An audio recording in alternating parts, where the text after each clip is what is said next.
কোন বান্দা কবরস্থানের পাশে দিয়ে যাওয়ার বেলায়, যখন কবরস্থানও গেল, পাশে দিয়ে যাওয়ার বেলায় বা কবরস্থানও গেল, যখন গিয়ে সে সালাম দিল, আসসালামু আলাইকুম ইয়া আহলাল কবর, আমি সালাম দিলাম আমার পক্ষ থাকি ও আহলে কবরবাসী। এইভাবে যখন সালাম দিল, দেওয়ার লগে লগে হইতরা তখন রুহানি হয় ইল্লিন তাহক কিবা তো সিজ্জিন তাহক, মাটির নিচে সিজ্জিন ইল্লিন হইলেও পরে দুইটা স্থানে থাকবো মইয়িতের রুহানি, হয়তো ইল্লিন নতুবা সিজ্জিন,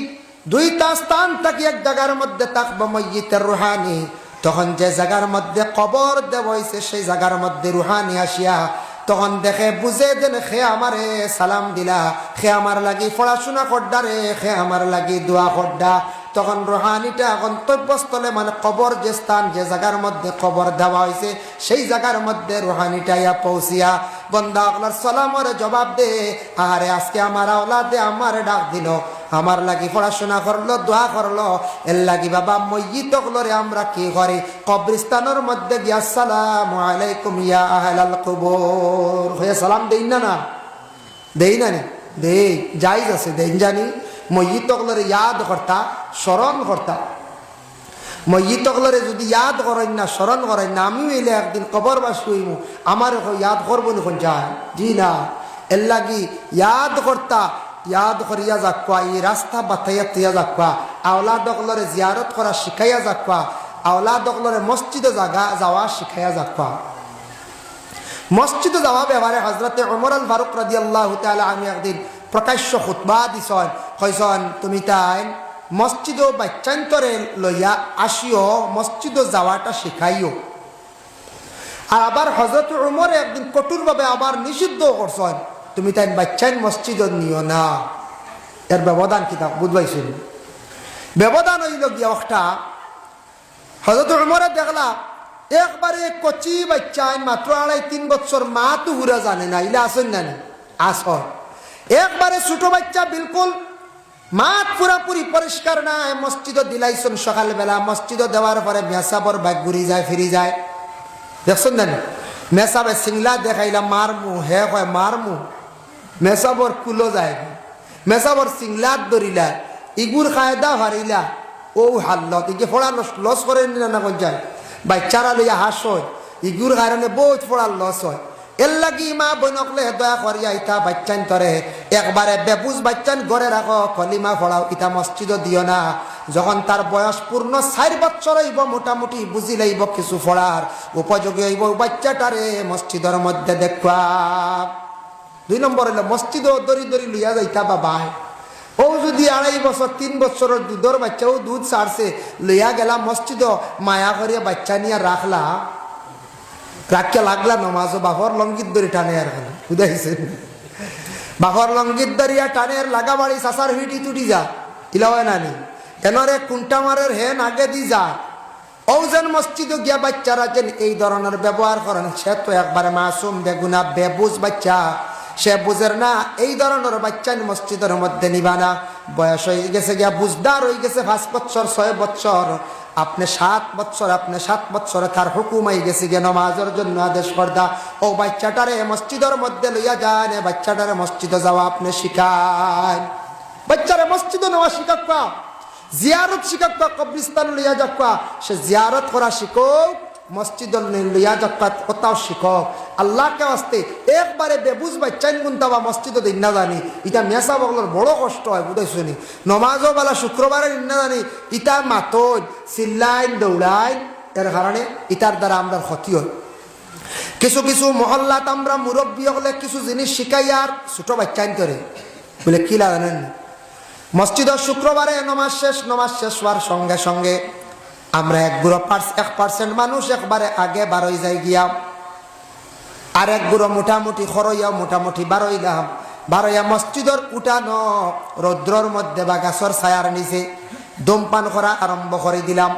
বিভিন্ন গল্প করে। আর ও বাচ্চাইতে দোয়া করা শিক্ষা কিলা তারাও দেখা যায় মসজিদের বারিন্দাত, কারণ বড় মানুষ বারে আমরাও বারে যাই গিয়া, ইলা আমরা যেন একটা প্রচলন করি দিয়ার বড় গুরু মসজিদের উঠানো দোয়া করিয়ার না, বাচ্চারাও দেখা দেখি তারা আমল করে, ই বাচ্চান্তরলা আদত হয়ে যাইবার লাগে, ইটা বাচ্চান্তরে শিখাইতা সমাজ কম শুক্রবারে নমাজ পড়িয়া সারা দোয়া করিয়া যাক।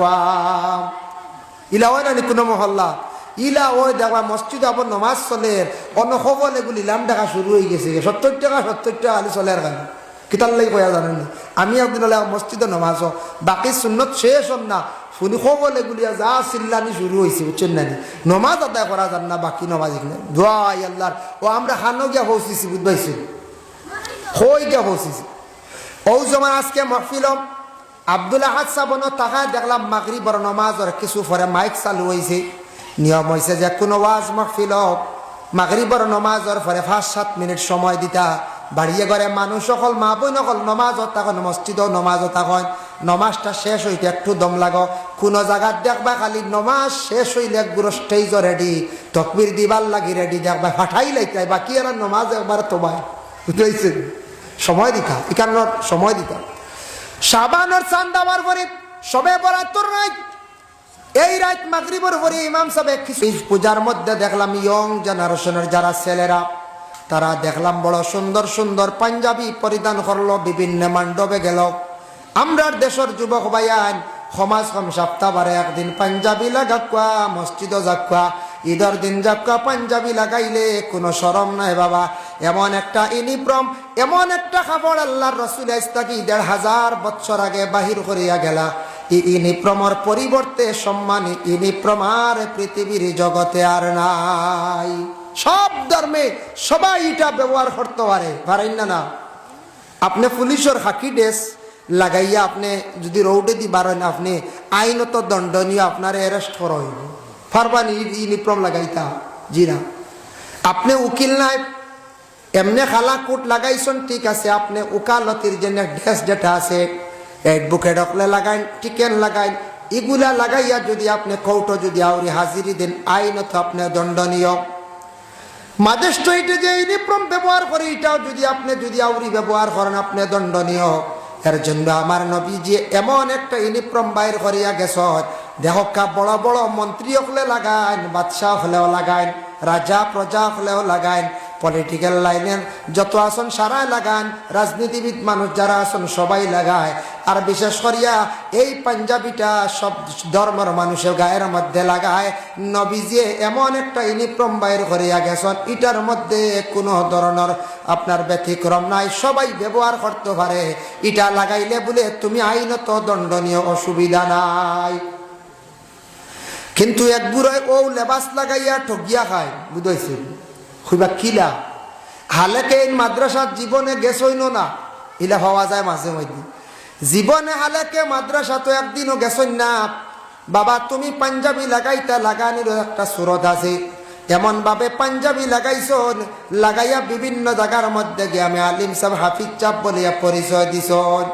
যেটা পরিচয় দিয়া মানুষরে দুকাবাজি করিয়া জমিনের মধ্যে খাইতরা দুকাবাজি করিয়া যেন খাইতরা এটা কিন্তু বৈধ না অবৈধ হারাম এর লাগি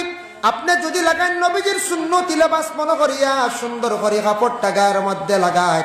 শুক্রবার দিন আপনি মসজিদের মধ্যে যান বাবা এর জন্য মহিলা জানাইলো আমার আল্লাহর দরবার হাজিরি দিতে গিয়ে সুন্দর কাপড় পরিধান করিয়া আমার আল্লাহর ডাকের আমি সাড়া দিলাইয়ার হইয়া মহিলা কি করলো এই মহিলা রেডি হয়ে গেল স্বামীর আদেশ ক্রমে যখন আগুনের মধ্যে জাপ মারছে আগুনটা ছিল